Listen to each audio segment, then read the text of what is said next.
السلام علیکم ورحمۃ اللہ وبرکاتہ۔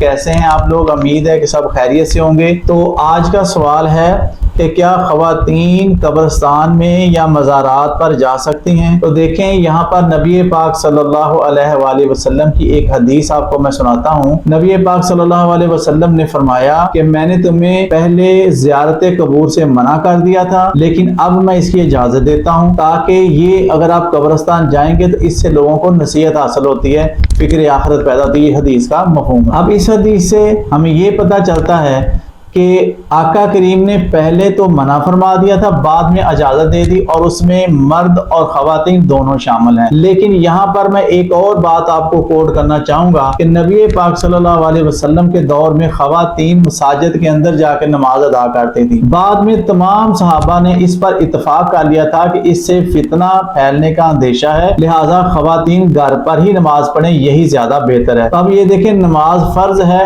تو فرض کو روک دیا گیا، جبکہ مزارات پر یا قبروں پر جانا نہ فرض ہے نہ واجب ہے، مستحب ہے، تو لہٰذا یہ چیز آٹومیٹکلی اس کو منع کرتی ہے۔ تو لہٰذا خواتین کو قبرستان میں نہیں جانا چاہیے۔ اگر کسی کو اسال کرنا ہے تو گھر بیٹھ کے کریں، اللہ پاک انشاءاللہ تعالی اس کو اس کا ثواب عطا کر دے گا۔ لیکن اگر جانا ہی ضروری سمجھا جاتا ہے، مثال کے طور پر بہت قریبی کو رشتہ ہے، اس کا باپ ہے، کسی کا شوہر ہے، اگر کوئی جانا چاہتا ہے تو اپنے محرم کے ساتھ جنا وہ باپردہ ہو کر جنا وہ جا سکتی ہیں، اس سے کوئی کسی قسم کی جنا اس میں ممانعت نہیں ہے۔ لیکن اگر وہ بے پردہ جائے گی تو اس میں تو وہ ڈیفینیٹلی آپ کو پتا ہے کہ اگر کوئی خواتین اپنے گھر سے جب بے پردہ نکلتی ہیں تو شریعت اس کو منع فرماتی ہے، بلکہ اس کی ایک حدیث بھی ہے کہ جب بھی کوئی عورت اپنے گھر سے نکلتی ہے بے پردہ ہو کر کسی قبرستان جانے کے لیے یا کسی اور معاملات کے لیے، تو اللہ اور اس کے فرشتے اس پر لعنت بھیجتے ہیں۔ تو لہٰذا بے پردہ خواتین کو تو ویسے ہی باہر نہیں نکلنا چاہیے، اور قبرستان میں تو بالکل نہیں جانا چاہیے، کیونکہ آج کل جو ماحول ہے جو قبرستان کا، وہاں پر جو اچھے لوگ ہیں وہ تقریباً دیکھنے میں نہیں آتے۔